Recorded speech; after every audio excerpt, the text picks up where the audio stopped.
We are also following breaking news locally, a settlement in the Ellen Greenberg death case. It's a story we committed to following with every development from the very beginning. Well, Greenberg's parents brought a lawsuit against several former City of Philadelphia employees for emotional distress, and Chief Investigative Reporter Joe Holden has the details.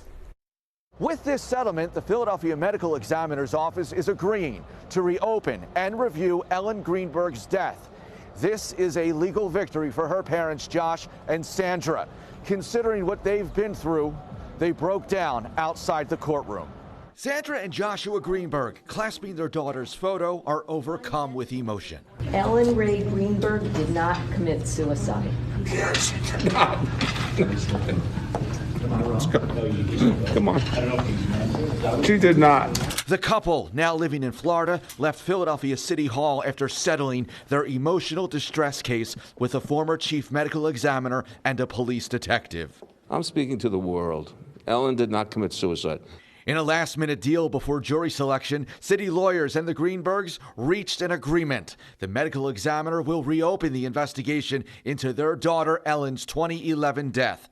This comes after a blitz of developments this weekend, where the former city pathologist who performed Ellen's autopsy backed away from his ruling that she died from suicide.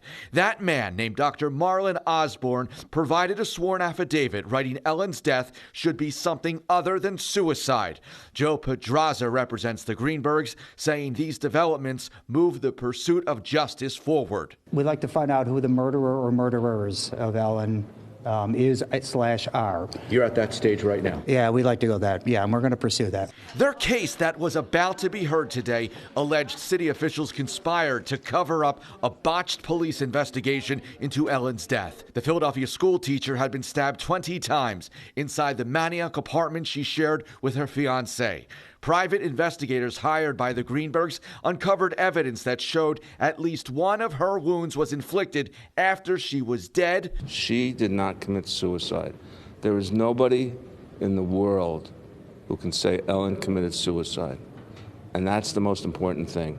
There's nothing else more important. Attorneys said the investigation may now be handed over to state prosecutors or the FBI. For this distraught mother and father, the city will also compensate them an undisclosed amount of money, reimbursing them for what they spend on investigating their own daughter's death. There's no Mother's Day, there's no Father's Day, but I hope today we made Ellen proud of us. Attorneys for the Greenbergs say as part of this settlement, the medical examiner's office has agreed to quickly undertake its review of Ellen Greenberg's death. Attorneys for the city declined to comment when leaving court. In Center City, Joe Holden, CBS News, Philadelphia.